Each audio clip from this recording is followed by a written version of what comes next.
nagpustahan kami ng kaibigan ko na ipakilala sa akin yung kapatid ng jowa niya at kung sino ang unang ma-fall ay siya ang talo sa pustahan. Tinimbrihan ako ng kaibigan ko kaya syempre nilaro ko ang pustahan at sa larong nangyaring ito ay nahulog na pala ang loob sa akin ni Bote. Tawagin niyo na lang po akong Merlat at ang kwento kong ito ay nagsimula nung taong 2013 nang ipakilala nila sa akin ang lalaki na tawagin na lang nating Bote. Broken si Merlat noong mga panahon na yon dahil kakahiwalay niya pa lang sa una niyang asawa at meron silang isang anak habang si Bote naman ay may asawa din na nasa ibang bansa at meron din siyang anak. Sa pagkakaalam ni Merlat ay hiwalay si Bote sa kanyang asawa kaya hindi niya masyadong inilapitan loob niya kay Bote pero napadalas ang kanilang paglabas hanggang si Merlat ay nagbuntis na. Humingi lang siya ng pera kay Bote dahil ang gusto niya sanang gawin ay ipalaglang ang bata dahil alam niyang mali ang relasyon na papasukin niya. Binigyan siya ni Bote ng 5,000 piso para pumunta sa bilihan ng gamot at ipalaglag ang bata pero hindi niya kinaya. Bigla na lang siyang naiyak at ang sabi niya sa kanyang sarili ay bubuhayin niya na lang ang bata at hindi niya na lang ipapaalam ito kay Bote kaya ang alam ni Bote ay wala na ang bata. Umuwi si Merlat sa kanilang probinsya para magtago at hindi siya lumalabas ng bahay pero isang beses ay nagkataon na sabay silang bumili ng ulam ni Bote sa isang talipapa. Habang magkaharap sila ay napatingin na lang si Bote sa kanyang tiyan na medyo malaki na at pag uwi niya ay nakatanggap siya ng text galing kay Bote na magkita silang dalawa. Ayaw sanang makipagkita ni Merlat pero tinakot siya ni Bote na kapag hindi siya nakipagkita ay pupunta siya sa bahay nila at aaminin sa mga magulang niya na siya ang tatay ng pinagbubuntis ni Merlat. Kaya sa sobrang takot ni Merlat dahil ayaw niyang malaman ng kanyang pamilya na si Bote ang tatay ng kanyang magiging anak dahil alam sa kanilang lugar na may asawa at anak si Bote. Ano na lang daw ang sasabihin ng kanyang pamilya na hiwalay na siya sa una niyang asawa pagkatapos ngayon ay buntis na naman siya sa ibang lalaki na may asawa at anak pa. Kaya nakipagkita si Merlat kay Bote at ang sabi sa kanya, bakit hindi mo sinabing tinuloy mo ang pagbubuntis, hindi sana naalagaan kita habang lumalaki ang tiyan mo. Kaya simula ng araw na yon ay nagsama na silang dalawa ni Bote sa iisang bahay at umuwi lang siya sa bahay nila nung siya ay nakapanganak na. Nalaman na rin ng kanyang pamilya ang tungkol sa kanilang dalawa ni Bote at ang sabi sa kanya sa lahat ng papatulan ay bakit sa kasal pa. Kaya ipinaliwanag na lang nila na hiwalay na talaga si Bote sa kanyang asawa at taong 2017 nang unang beses na umuwi ang asawa ni Bote galing sa ibang bansa. Nalaman ng asawa ni Bote ang tungkol sa kanilang dalawa kaya nagkaroon sila ng pag-uusap sa barangay at nagkaroon ng kasunduan na wala na silang pakialamanan sa isa't isa. Ang tanging hiningi lang ng asawa ni Bote ay sustentuhan niya ng maayos ang kanilang mga anak at parehas ng taon na yon ay nagbuntis ulit si Merlat sa pangalawang anak nila ni Bote. Naging masaya at maayos ang kanilang pagsasama hanggang sa taong 2019 ay umuwi ulit ang asawa ni Bote sa Pilipinas at dito na nag-umpisang gumulo ang buhay nila. Dito na siya nagsimulang kaibiganin ng asawa ni Bote at palaging pumupunta sa bahay nila para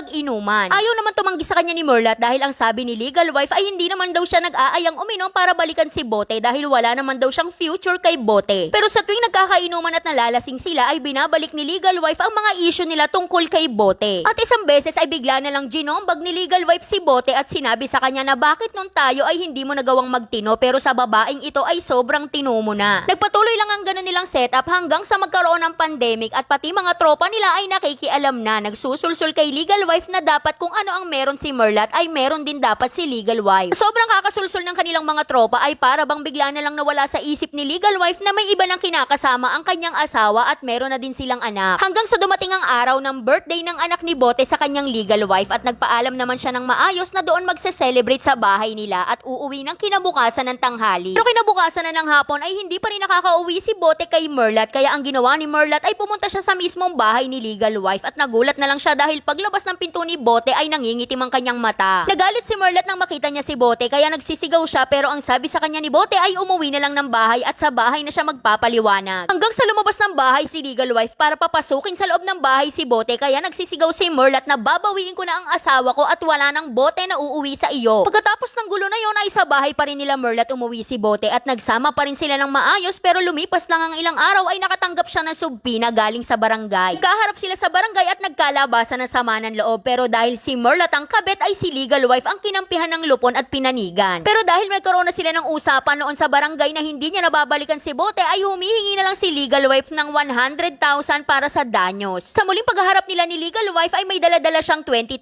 na ginawa ng paraan ni Bote para makumpleto pero ang ending ay hindi umattend si legal wife sa kanilang hearing. At nalaman ni Merlat na kaya hindi naka-attend si legal wife sa hearing ay dahil nag-date silang dalawa ni Bote. At yun pala talaga ang plano ni Bote na ayaing mag-date si legal wife para hindi na makapagdemanda kay Merlat. Pero lumipas lang ang ilang araw ay biglang sumugod sa kanilang bahay si legal wife dahil nung araw na nag-date sila ni Bote ay nangako pala sa kanya si Bote na hihiwalayan niya na si Merlat. Kaya nung nalaman ni Merlat na ganun ang usapan ni Bote at ni legal wife ay gumawa siya ng aksyon, ibinalot niya ang lahat ng gamit ni Bote at hinatid sa kanyang mga magulang magulang. Sinabi din ni Merlat sa mga magulang ni Bote na pakisabi sa anak nyo ay buuin niya na lang ang una niyang pamilya para matahimik na kaming lahat. Kaya ganun ang ginawa ni Merlat ay dahil naniniwala siya kay Bote na sila pa rin ang kanyang pipiliin pero nagkamali siya dahil pinanindigan ni Bote na buuin ang kanyang unang pamilya. Kaya hinayaan na lang ni Merlat na magsama si Bote at ang kanyang legal na asawa hanggang sa may nakilala ng ibang lalaki si Merlat at nalaman ito agad ni Bote. Kaya sa sobrang takot ni Bote na magkaroon ng ibang lalaki si Merlat ay binuntis niya ulit si Merlat dahil ito rin ang kanyang dahilan para pakawalan na siya ni legal wife. Hanggang sa nagkaharap-harap ulit sila sa barangay at sinabi niya kay legal wife na buntis ulit siya kay Bote at ang sinabi lang sa kanya ni legal wife ay wala nang Boteng babalik sa'yo kahit hindi na ako mahal ni Bote ay hindi ko na siya ibabalik sa'yo, hindi ko hahayaan na maging masaya kayo ulit dahil pare-parehas tayong magiging miserable. Pero pagkatapos ng pag-uusap nila sa barangay ay nadisgrasya si Merlat sa motor at siya ay nakunan. Hanggang sa ang naging setup nilang tatlo ay sa kanya si Bote sa maghapon at uuwi naman kay legal wife kapag gabi. Dahil ang gusto ni legal wife ay sa gabi sa kanya pa rin uuwi para makita ng mga tao na sa kanya umuwi si Bote. At taong 2021